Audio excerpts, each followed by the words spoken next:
So this is again one of the very best Gen 8 Randbats players of all time. So again, I'm skipping the questions until we get to the good stuff. So how do you achieve such steady results? I don't deny that luck is a factor in Randbats, but to get better, you have to do something different than others. I try to predict more than I have to sometimes. So that's interesting. He's saying that he makes maybe a lot of predictions in his games, which I do feel is necessary if you're like really high ladder. You definitely have to make more predictions than not than if you're playing any lower ladder opponent. And so he's saying if I have a Volcarona against a Scizor in the lead, so turn one, I would not click Fire Blast. I would probably switch into my grass type to predict water or rock types that might swap into the obvious Fire Blast.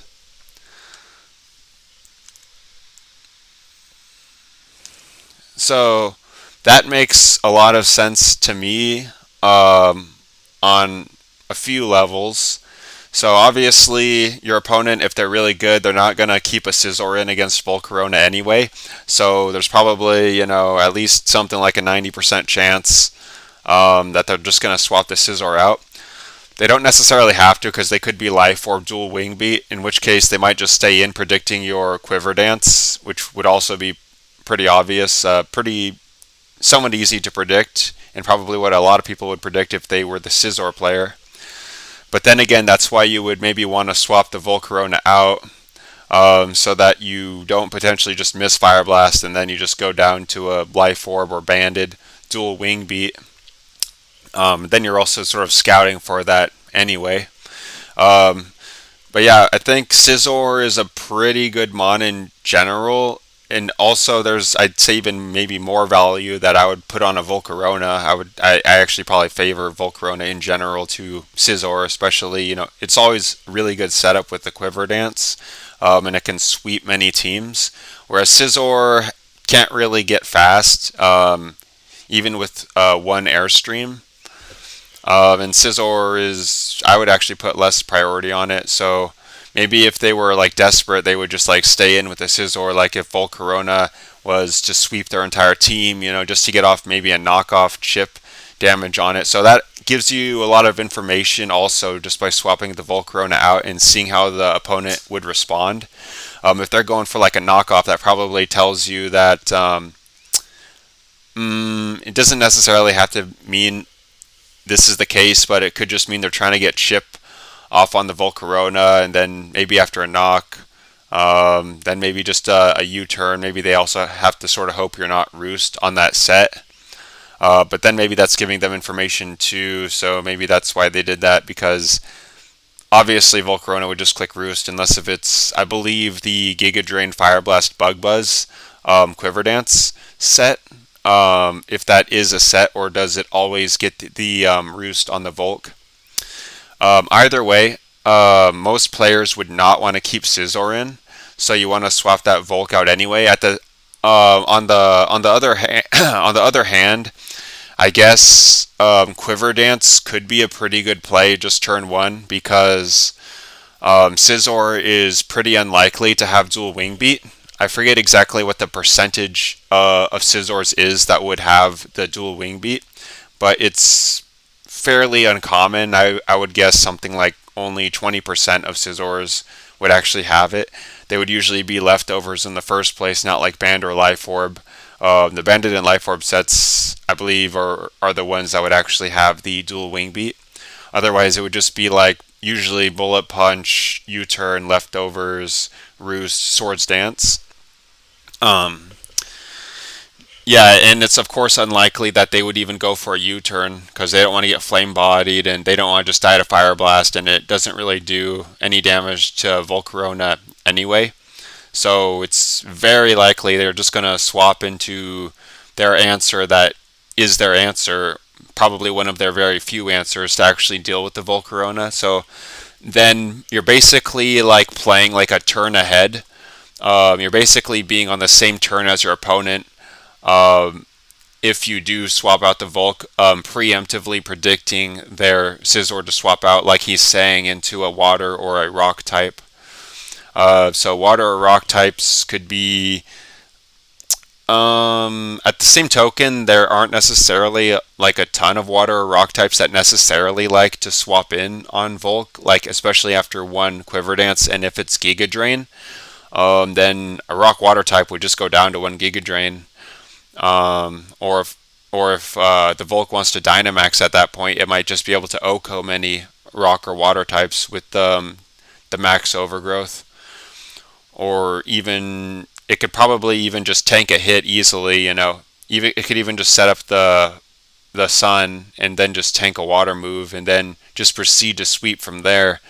So I would say Volcarona is one of those really good Mons, one of those really good Dynamons that kind of just wins games after one Quiver Dance. So that's why I'm sort of thinking, just depending on your team, and depending on what you're. So you see the opponent's Scizor, and then you sort of evaluate your team at that point and what you want to do. But I think oftentimes, yeah, just Quiver Dance could be good. I mean, if they want to go for dual wing beat, especially if you're Flame Body, they're just going to get burned anyway. Uh, Likely, that's like a 30% chance each time, if they even land the dual wing beat, and if they even want to stay in, because yeah, they might even want to Dynamax at that point if like Volk sweeps their team just so they can tank a Fire Blast, so that they can get off the Airstream. So that's another good reason why you'd probably want to swap the Volk out, because then at that point you would definitely know that their plan was just to get rid of Volk all along. Because again, it's one of those mons that can sweep teams after one QD, after one setup move. Yeah, because with the Volk, after one Quiver Dance, obviously it boosts its speed and its special attack and Spadef.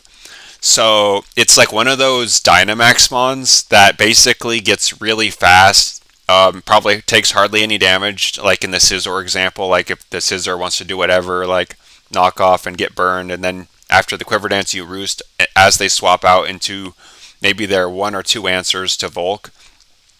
And then Volk can probably just, against most Mons, just like hard Dynamax, eat one attack, and it gets two attacks off before the opponent's Dyna gets one attack off, before the opponent can get two attacks off, because it's already boosted its speed, and then it gets the sun up, so it's hitting super hard, and it probably just overwhelms like most opponents with two hits.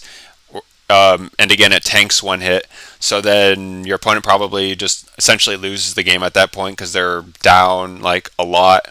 They've lost their Dynamax, and maybe they just have to really struggle to beat Vulcan to beat your remaining Mons at that point in the game. So yeah, Volk's one of those Mons that's like that, where it's like a Zapdos Galar. It just sets up a bulk up and then sets up speed, and it's just the same thing. It gets off two hits. The opponent's D-Max only gets off one hit.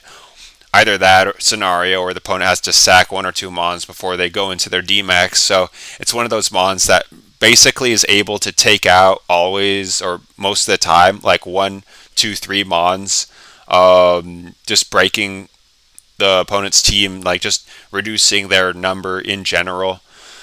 So that's why you probably do want to.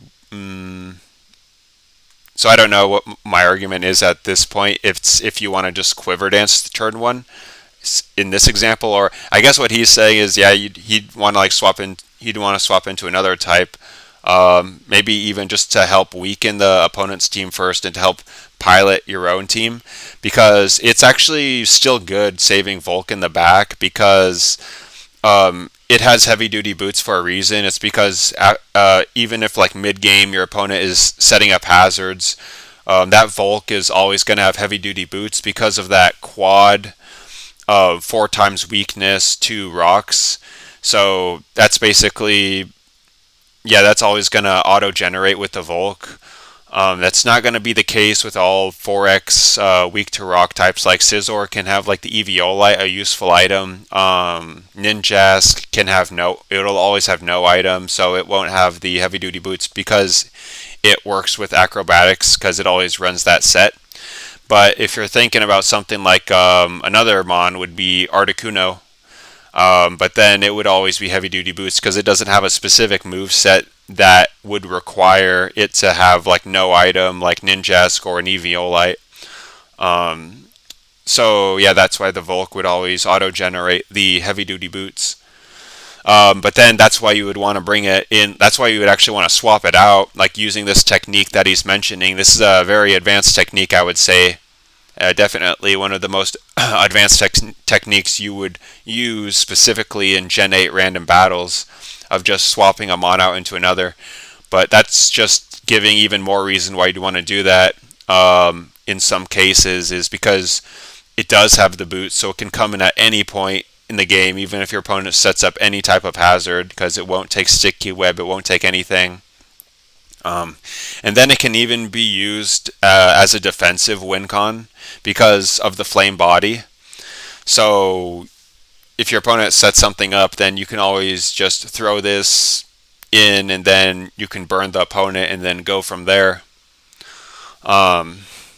So you also get a lot of information depending on, if your opponent wants to stay in with Scizor or if they want to swap out. Like, do they just go for U-turn? That gives you a lot of information. It probably tells you maybe that they don't want to take any damage on any of their other mons. So it probably tells you that most of their team or their mon that they wanted to go into, like, can't really deal with Volcarona,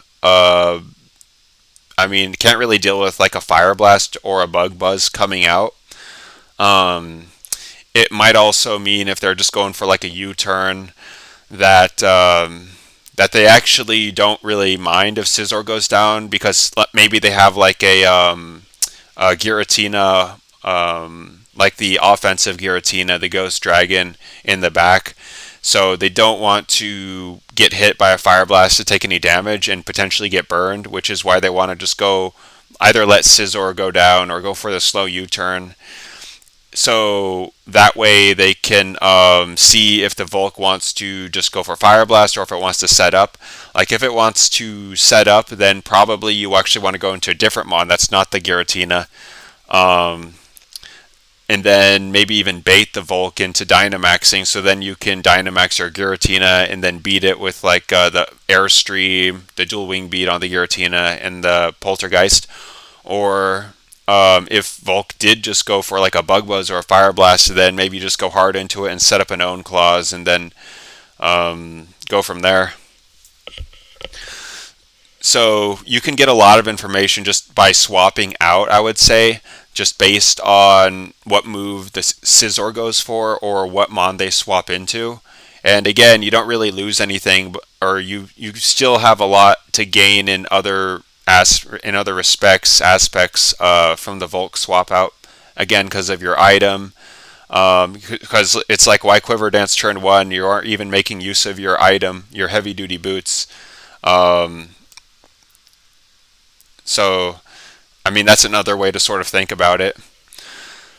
But yeah, that's definitely a very advanced move to employ. See, there's more that can be said about that. I guess you wouldn't necessarily have to worry about your opponent sending in a hazard mod on turn 2, because that's oftentimes what you will find on the high ladder is your opponent will want to try setting up hazards as soon as possible, but there aren't really any hazard mons that want to come in on a Volcarona. Like you have your ground types with the Stealth Rock and the spikes. Then you maybe have like your grass poison types with the T spikes. Or even just a poison type with T spikes. But there isn't really any mon that I can think of that would want to come in on a Volcarona, especially if it has like one Quiver Dance, like Sandslash, no. Claydol, no. Roserade, no. Like even Shuckle, probably not really. because maybe the only mon I can think of is like a Tentacruel, and even then it's like it only really has like Scald for the Volk, and then Volk, unless if it has Haze on the set, Volk can just continuously Quiver Dance into Roost, and just beat Tentacruel, and then proceed to sweep the rest of the team. So there's so Volk is one of those mons that's very multi-purpose. So that's maybe another good reason why you'd want to swap it out just in case. And even if you don't even if it's just because you don't want to miss Fire Blast and then get hit with a dual wing beat. So yeah, it's so I agree. I think with swapping out the Volk into another mon, because the opponent really is not likely to go into Hazard setup on turn 2 anyway. So that's another good reason why it's sort of a good play just to swap instantly into whatever you want to go for as your grass type. Like, I don't know, like maybe a Vileplume or Eldegoss or something. Preferably something maybe with like Sleep Powder, so that then you can maybe even threaten Scizor, prevent Scizor from coming just right back in. But if you're the Scizor player, then maybe you should take note that if you're playing MichaelderBeste2, that maybe you actually just want to go for the SD, as he is scared with Volcarona of the Scizor and swaps out into Vileplume. And then you can just go for your Dynamax Life Orb Airstream on the Vileplume. And then you can just threaten to sweep the rest of the team, including Volk. So maybe that would be that. Maybe that's the play to go for if you're Scizor lead against Michelder with Volk. So then he's saying most of the time it works. Sometimes I look pretty bad in these situations. Yeah, I mean, obviously, depending, I guess, on the things I said, it could be kind of bad, like if the Scizor just wanted to go for a U-turn into your grass type, or it's very unlikely, like what I said, setting up Swords Dance and then going for the Airstream. Because if Scizor wanted to do that, most likely it would just hard Dynamax, as predicting a Volk to swap in. It would just maybe like hard Dynamax Airstream at that point, or maybe just hard dual wing beat. But yeah, like you wouldn't just leave Scizor in against the Volcarona, most likely, just to die to one Fire Blast. But he's saying most of the time it works. Sometimes I look pretty bad in these situations. I mean, it's still like probably the baller play to make, though, is just, trying to do the swap. It's kind of just, you're a basic player, I guess you would say, if you're just clicking the simple Quiver Dance or just going for the simple Fire Blast. So he's saying, also, I try to get the most information about every single play. Yeah, so of course that's always going to be the case. If we take the example from the beginning with Volk versus Scizor, if my opponent switches into Tornadus Therian, Torn T, I know he doesn't have Blissey or Chansey. Yeah. Yeah, that's a pretty good assumption, because Volk would probably just set up a Quiver Dance, most likely, and then maybe even after one more Quiver Dance, it can probably eat a Hurricane from Tornadus T and just keep clicking Roost. Or even just after one Quiver Dance, it could just like hard Dynamax and probably two-shot even Assault Vest Torn T, because it gets the Sun up and it's already boosted by one. So yeah, that makes a lot of sense what he's saying here. That he knows there isn't a Blissey or Chansey. Yeah, of course, because those can like eat anything and probably just go for a Toxic. I guess like it doesn't necessarily have to be Toxic though, because sometimes they just have like Rocks, Seismic Toss, Heal Bell, Soft Boiled, no Toxic on them. So that might be one scenario where Blissey or Chansey just gets beat, like automatically beat by the Volcarona.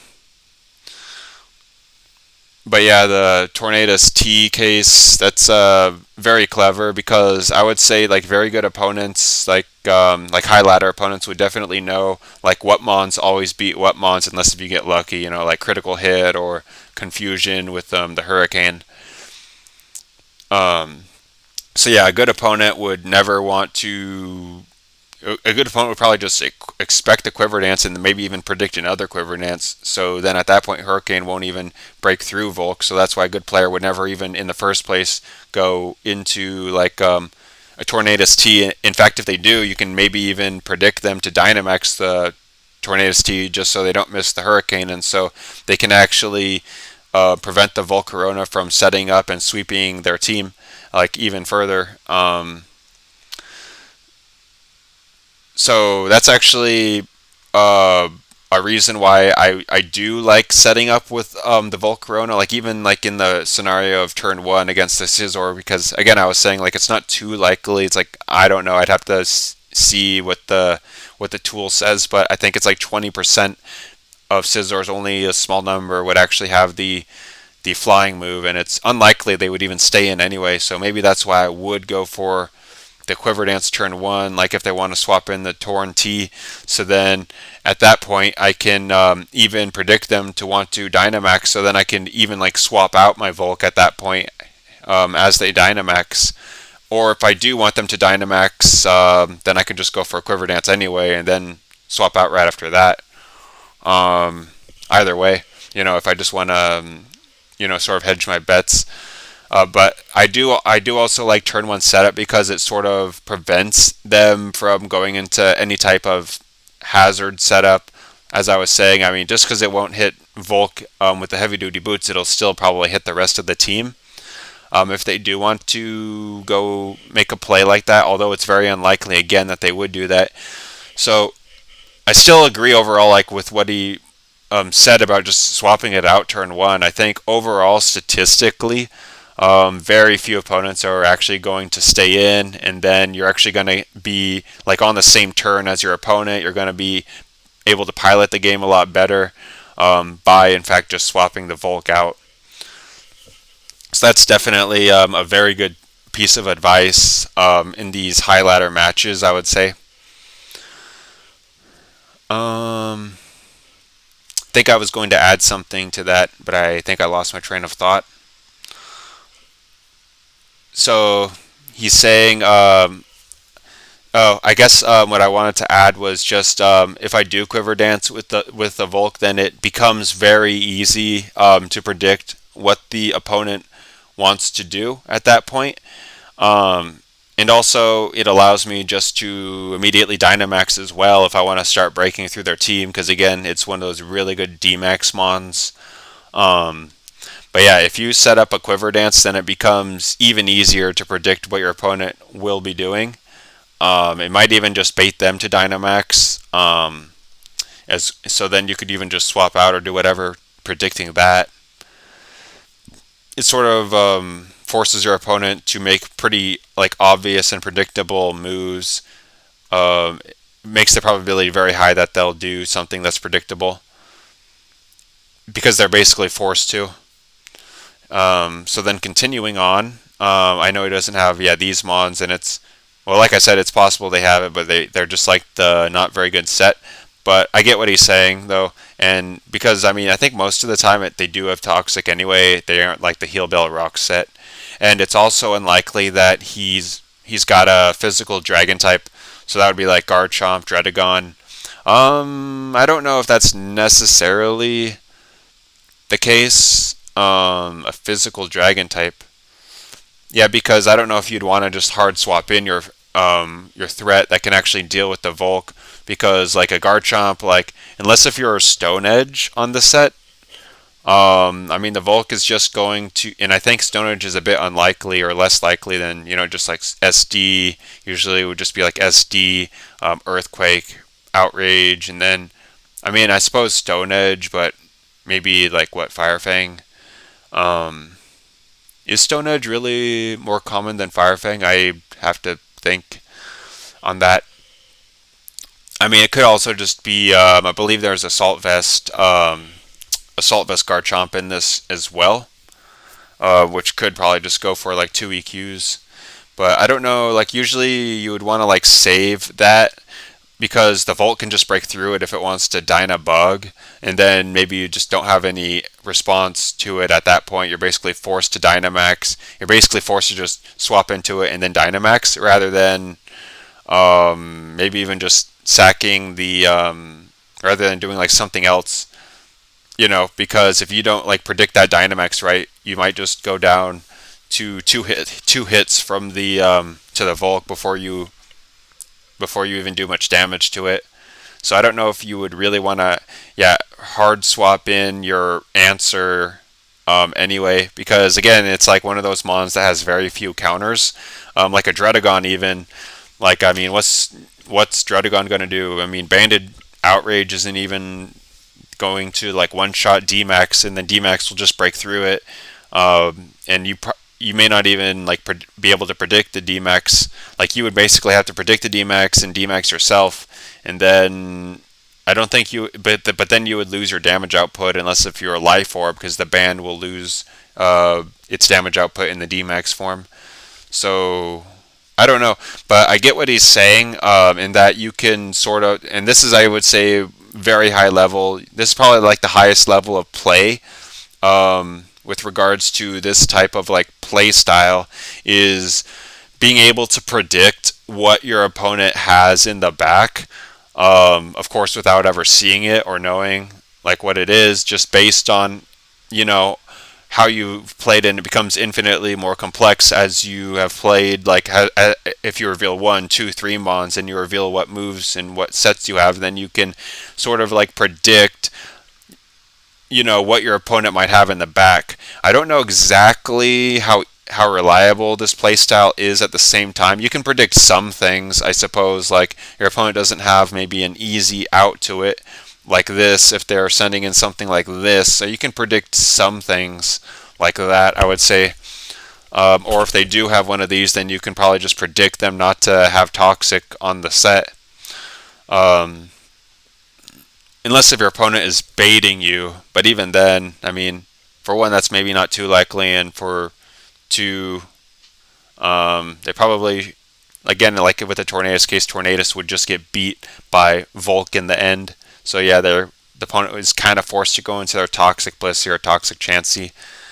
But that's like the highest level of play style, I would say, is knowing the metagame so well. Basically, just knowing every mon, all of like the 10, 20 combinations of movesets on every mon, and being able to just have all that knowledge like instantly accessible in your brain state, essentially, where you can sort of just instantly put together that information maybe in a few seconds, and then say that maybe they have like some of these mons in the back.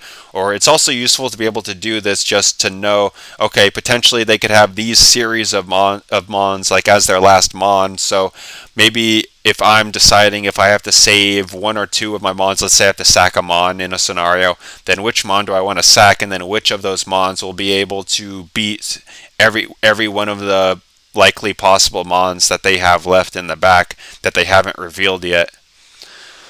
So I would say that's definitely, obviously it's an extremely hard to master playstyle. I don't think you'll really ever master it because it requires you to master everything else first, like knowing all like 20 or whatever combinations of like sets. So that's like 1,000 mons times like 20 sets each. That's like, I don't even know what the math is, like tens of thousands of move sets or whatever, and basically knowing like each one and maybe even the likelihood of each one. So yeah, that's definitely very advanced. It's impossible to really play this way without just already playing for like tens of thousands of games or so, and like already knowing all of the sets pretty well, sort of like the back of your hand. And so he's saying stuff like this helps piloting better through the game, and it works. So yeah, that's probably the main reason. Yeah, it definitely helps you just to know what to do, and know and like be able to predict what they likely have and what they likely don't have just based on how they're playing. Knowledge war is definitely a major component, especially with the lack of team preview. Yeah, for sure. That's the thing about Gen 8 random battles is you have no idea exactly what their team is besides their lead, and then how they respond to your lead. Then you can kind of predict stuff from there.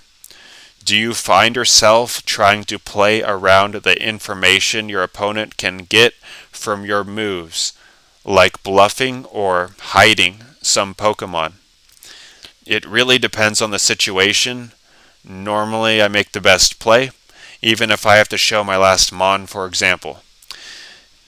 Yeah, I would agree with that because sometimes your team just like beats their team, and it's not really worth like doing any bluffs or like hiding your Pokemon. Like especially if you have a stall team, you really just have to keep swapping around to all of your Mons, and it doesn't really matter if they take hits because they just recover from the hits anyway. Um, Although it definitely can be good, like hiding a good Stallmon, because maybe that's like if you're hiding a Chansey and then you get rid of all their physical attackers, then maybe Chansey, Toxic, Soft-Boiled Chansey just like wins in the end because they can't break through it even if they still have their Dynamax. Um, so yeah, he's saying if I'm behind and need one specific Pokemon to be out, so I can go to my secret weapon, then I prefer this. So I think maybe he's saying he's like, uh, if he wants like a certain opponent's Pokemon to be out, so that he can like then show an unrevealed mon that sets up for free on one of the opponent's specific Pokemon, and only that one Pokemon, for example. Then yeah, um, then yeah, maybe he would be like baiting essentially the opponent into going into that one mon, right?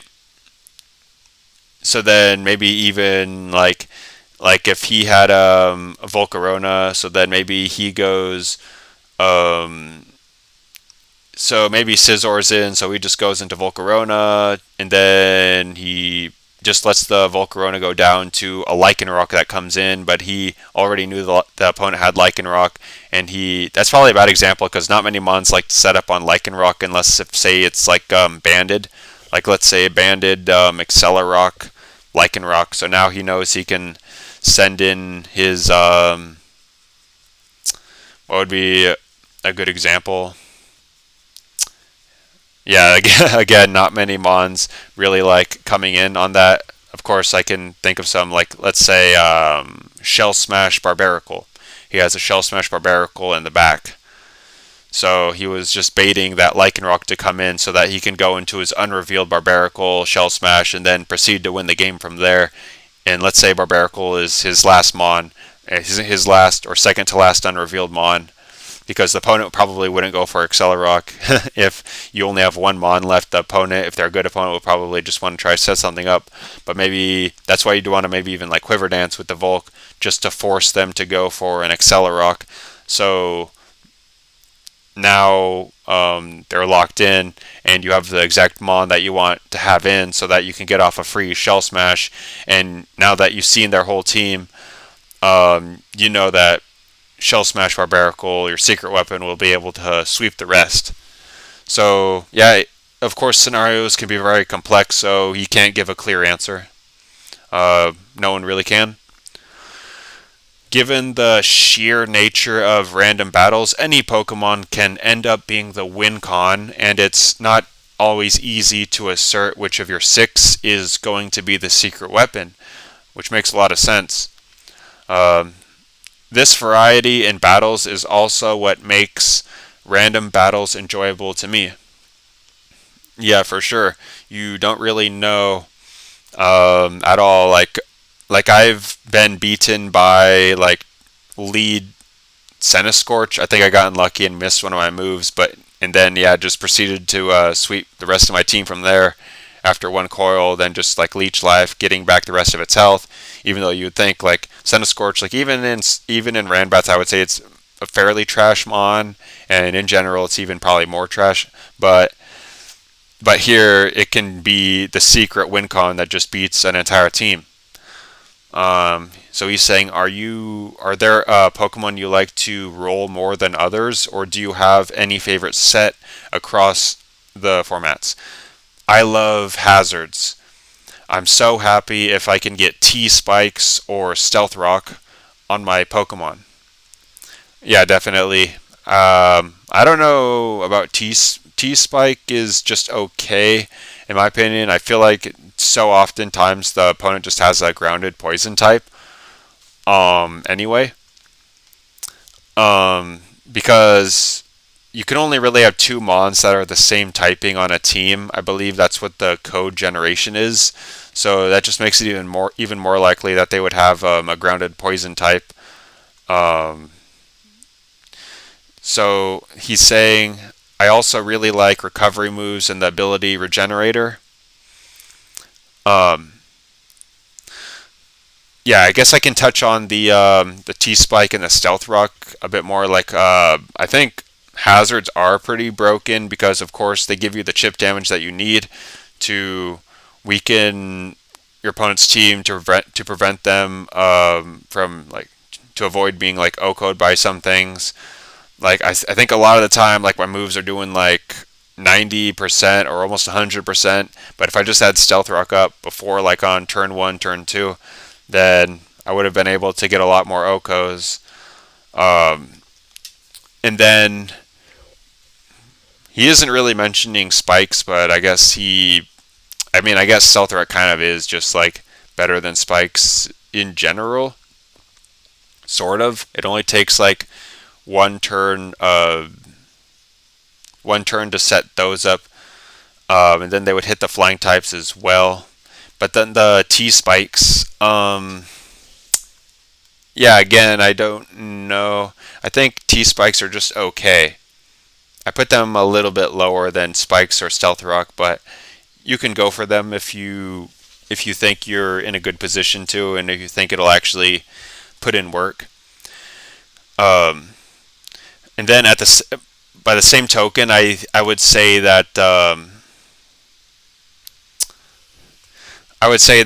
hazards are just so good because they basically force the opponent to go for like a defog or a spin, basically just waste an entire turn just to do that. So it's like because it isn't like there's like any mon that can like come in and their ability is just to get rid of the T spike or get rid of whatever hazard. The opponent is always forced to spend a turn to actually get rid of them, and oftentimes in Ranbats, obviously you can't make your own team, so you oftentimes don't have any hazard removal whatsoever. So that's why they are so good. Um,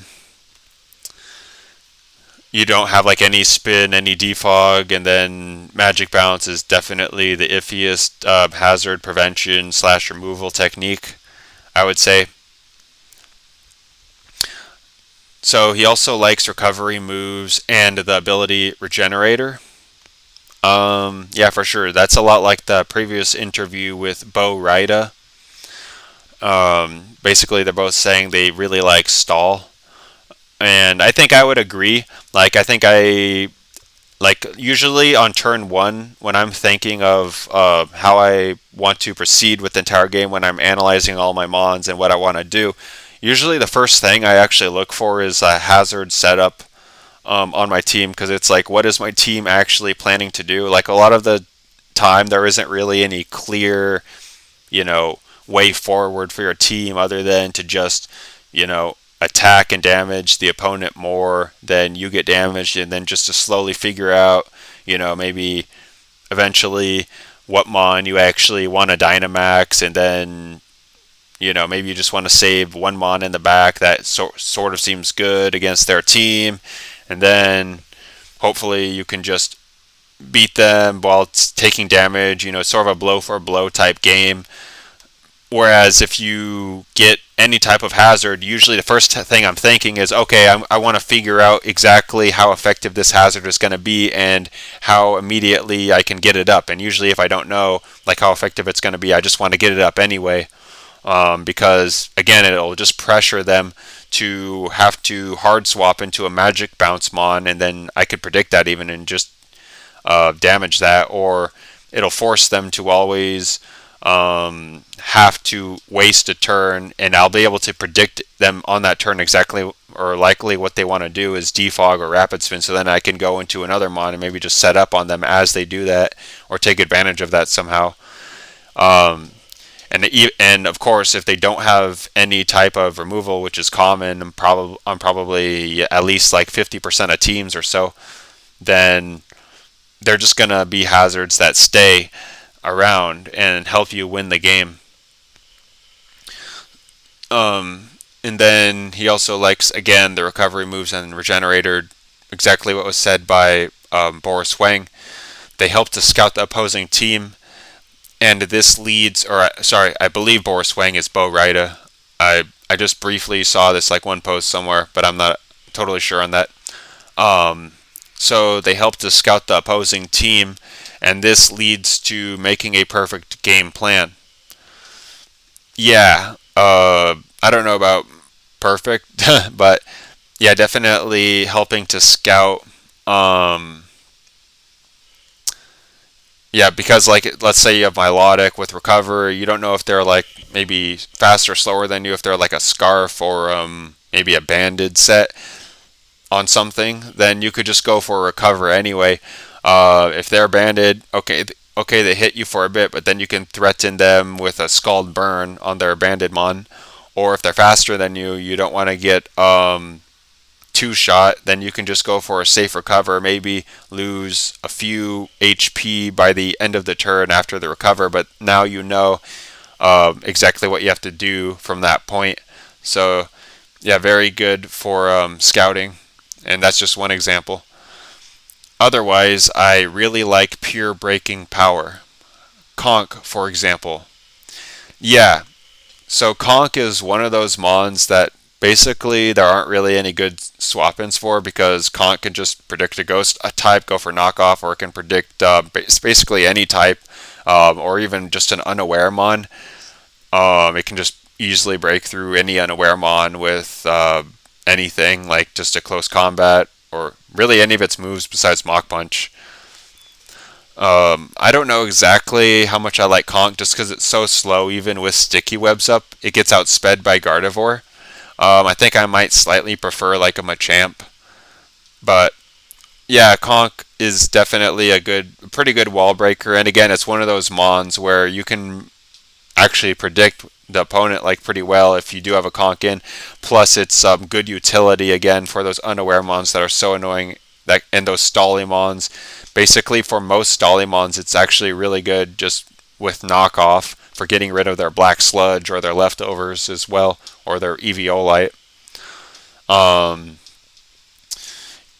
Yeah, so that is, I would say, I don't know, I didn't really ever think of Conk necessarily as a really good mon, but I think I do appreciate it in that it allows you to basically break through anything, and it's good utility. It doesn't really allow your opponent to set anything up on you because it hits so hard.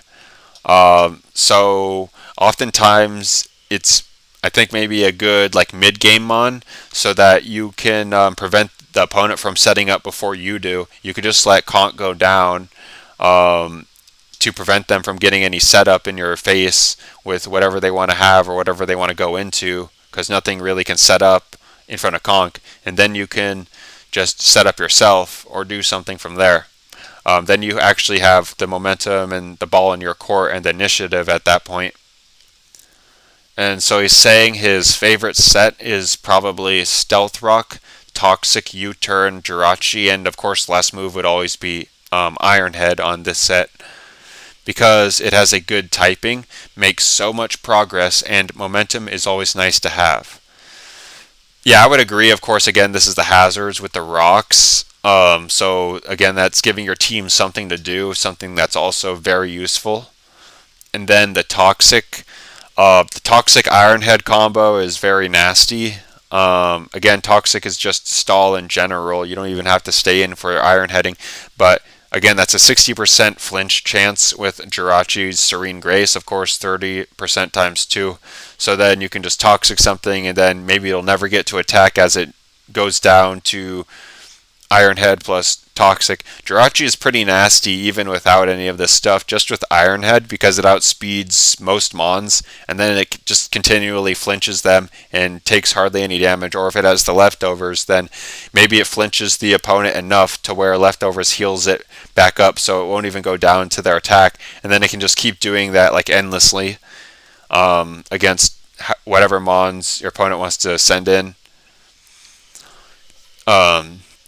And then this Jirachi set is actually even pretty good at even just like Dynamaxing if it has to, because it can get its defense raised with the Steel Spike. It can even lower opponents' threats if they have a special attacking threat. Just lower them with Max Flutterby, or it can even like hit Dark types hard with the Max Flutterby, and that can be unexpected as well. So yeah, I didn't really think of this Jirachi set as being, or I haven't really thought about Jirachi that much before, but this actually makes sense that this is probably like one of the very best sets, because this Jirachi can kind of do like everything, and it again gets like the momentum, and it doesn't even really have to hit hard, because it can basically take out an opponent before they even get any attack off whatsoever, again because of Iron Head. So yeah, definitely a very nasty set. Sure, it gets like walled by some things, but every mon does, and if it's walled, like it can still be really useful just by, of course, getting after rocks and going for the U-turn. So yeah, I would say that is actually a very excellent set. So they're saying they love Conk as well. Amazing power that doesn't come with the limitation of a banded set is always fun and effective. Yeah, that's the other thing, is because yeah, that's why like mons like Machamp and Conk are so good, is because they don't really allow the opponent to go into any type of setup before you do. Because your opponents will often take advantage of a banded mon or a scarf mon, and then use that to predict. They may even like force your They may even be able to predict or force your banded mon to Dynamax. Whereas none of that will really happen if you have Conk or Machamp in. You just have to let them go down and basically not allow your opponent. It won't allow your opponent to basically do anything funny before you do. And then hazards have been tamed a bit due to heavy-duty boots and greater removal moves distribution in the current generation format. Yeah, at the same time, I mean, I think I don't know, but maybe something like only 50% of teams even have like any type of hazard removal, like a spin or a defog. Sometimes you do get like multiple, like you get 2 mons with defog, another mon with spin. Actually, I don't know if that's necessarily in the code generation. They might have some code generation that prevents that, because I feel like I don't remember ever having a team where it was maybe 2 defogs and 2 rapid spins. So I feel like maybe maybe the most you can have is like 2 of a hazard removal, like 2 mons with defog, or 2 mons with spin, or a mon with defog and a mon with spin. I feel like that's probably in the code, just because I played so many games and I haven't ever had like, I guess like 4 defog mons or anything like that. As far as I can ever remember.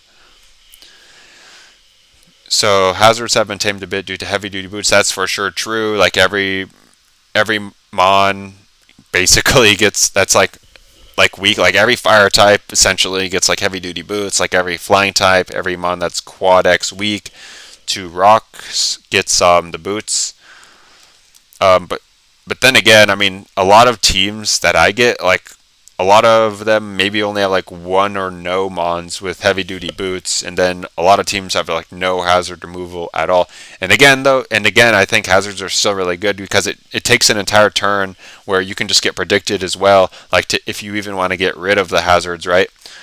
Like while you're getting rid of the hazards with your Torn T, your opponent is using that time to set up or using that time to attack your Torn T, because usually that mon is like pretty threatening by itself anyway. Like nothing really wants to get confused, or it can just threaten to go for an airstream or whatever its moveset is. It can usually deal with like most opponents with the combination of like U-turn, knock, superpower, airstream, hurricane. So it's like instead of doing any of that though, it's forced to go for like a defog though, because you've already set up hazards. So I feel like that's why hazards are just always so powerful to put up, even if it's just turn one, turn two. You have no real idea what your opponent's team looks like. So yeah, I feel like hazards aren't exactly tamed. I still feel like they're very effective, and in fact, that's what Michael, I guess, I don't know, Michaelder was saying, because he does love the hazards, and of course he is one of the best players, and he loves hazards for a reason, I assume. And so yeah, but because of these hazards being tamed, he's saying, do you enjoy the older gens more? Not really. I feel like the random factor in the older gens is much higher than this gen. The random factor. Were we really talking about the random factor? It's been tamed. Or maybe he's changing the topic a bit. Like in Gen 1, you can roll every single Pokemon. Right. So like you can't, like there aren't like bad Pokemon exactly. There aren't really quote unquote any bad Pokemon in Gen 8 random battles. I would say, of course, they can have bad matchups. They can just happen to have bad matchups in the game. But I would say every mon, like I'm never like turn one when I'm just looking at my team, I would never think that a mon like won't be able to put in work just because I have it on the team. Of course, I would value some mons over other mons. Like turn one, I would value like I would put very low value on a Banded Sudowoodo, for example. Like that's probably like a pivot slash sack mon. It's not even really good Dynamaxing it because it's not like a life orb. It's not like, it doesn't really add any power to it. In fact, it's more powerful like without Dynamaxing it, because Head Smash is already like the same base power as the Dynamax rock move. So I'd put very low value on a really slow and predictable mon that also lets the opponent set up potentially, like the Sudowoodo, the Banded Sudowoodo. Like that would be maybe one of the quote worst mons to roll. But then I would put more value on like my setup sweeper, like Life Orb, Galarian, Zapdos, that can probably sweep most teams on average. But yeah, I would never think, and I think like another reason why, like why every mon can be good in Gen 8 is because they can Dynamax. So even in the Sudowoodo case, that Sudowoodo can probably like if my opponent has the Volcarona that would sweep most of my team, and they start sweeping my team, like even if they have the Dynagrass move, I would be able to Dynamax back, and I would for sure tank one, and then be able to OHKO it back. So even Sudowoodo can be, even like the worst mons basically, can be really good because of the Dynamax capability. And there are a lot of other reasons as well why I wouldn't just automatically think that any mon on my team doesn't have potentially high value. And then he's saying in Gen 2, you lose if you have less rest plus sleep talk users than your opponent, and so on. Yeah, so I don't really know anything about these gens, but that sounds like pretty lame. Yeah, it isn't really like that, like if you have less X or X, because I guess like sort of the only things, obviously if you have like a rest sleep talk user in Gen 8, it can be good or bad. Like usually they're pretty predictable, like your opponent will predict you or you'll predict your opponent. Like when they want to go for, like usually you weaken them down to like 50% and then you predict them to go for a rest on the next turn. So then you can swap something in as they go for rest, and then you could start setting up yourself or doing whatever while they're stuck like asleep. So rest sleep talk definitely is only like averagely broken. It's not even broken. It's just like average, an average strategy in Gen 8 random battles. I would say like every strategy for the most part, Gen 8 is balanced like in terms of strategies like that. Um, in that there isn't necessarily any strategy that just wins you the game. Um, for example, you could like oftentimes like one of the best strategies would just be preserving your really good offensive sweepers in the back, but even that strategy can easily get countered if your opponent was sort of expecting that, and then they just have like an unaware mon in the back that just totally shuts down all of your offensive setup sweepers. So I would say like all potential strategies that are good in Gen 8 also have counter strategies, and you won't know if your opponent does or does not have that strategy, which is also why it's so balanced, because you don't know what your opponent's team is. So they could just be hiding their unaware mon the entire time, or they could be hiding a Chansey the entire time, or an Avalug, a physical wall the entire time to wall all of your physical attackers, or the Chansey to beat all of your, like if your end game was to win with special setup or with physical setup or with any setup, then with those three scenarios, the Chansey or the Avalug or the Unaware Mon would be like the counters to like any of those strategies, and you don't know if your opponent would even have those counters or not. And in fact, what high-level opponents like to do oftentimes is to hide really good mons like that in the back, and then to like let's like say eliminate all of your special attackers if they have like the Avalug, the curse, recover, body press, avalanche, Avalug in the back to deal with the rest of your team.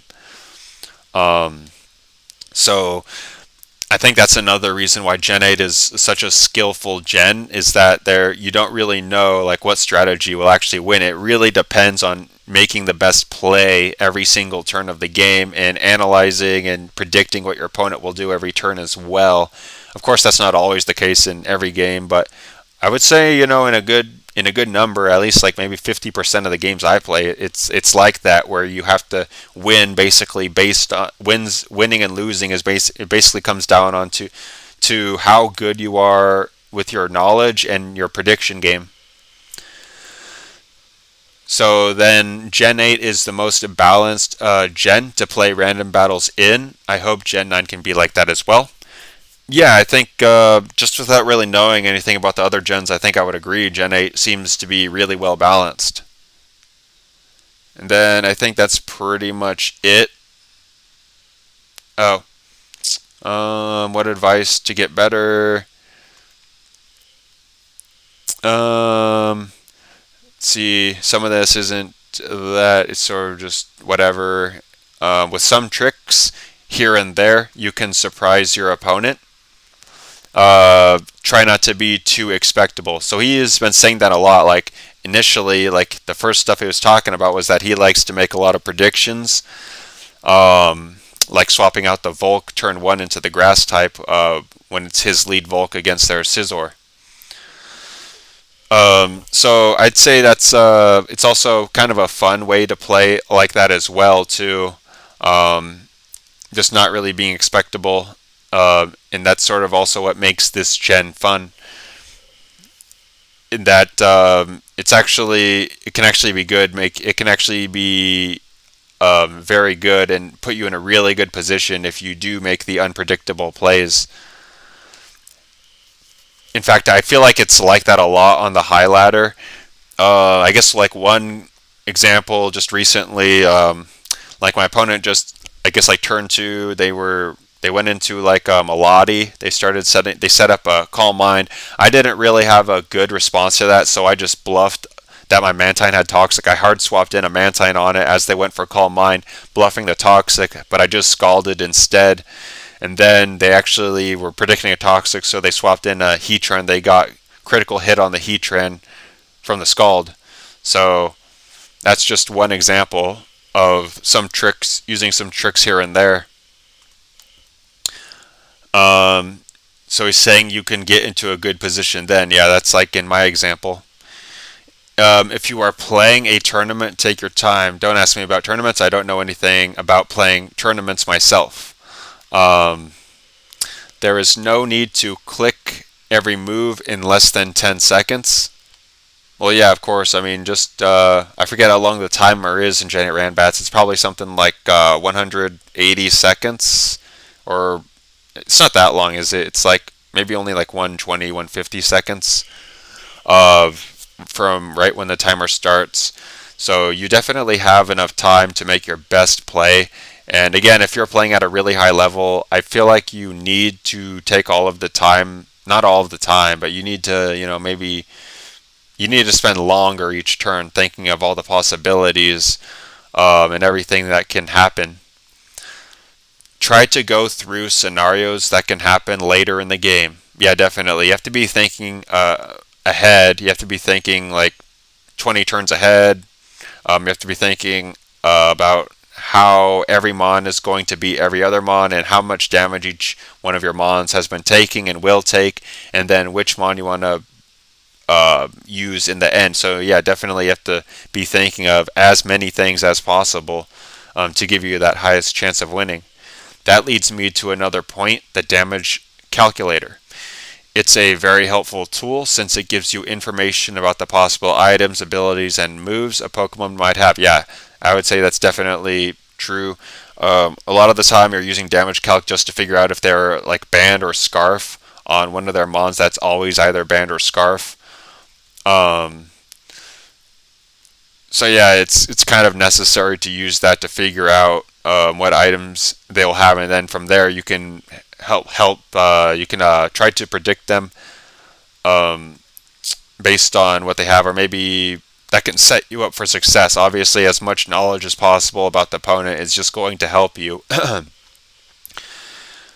And conversely, most of your high level opponents will be using damage calculators, so you can bluff them because, like, obviously, you'll be expecting your opponent to know exactly what your set is as well, if you're band or scarf, because they'll be doing the same thing and calcing that. So you can, so basically, you know that they know that you know that they know that they know that you know that they know the set. So you can make bluffs and predictions around that knowledge. So I think that was everything.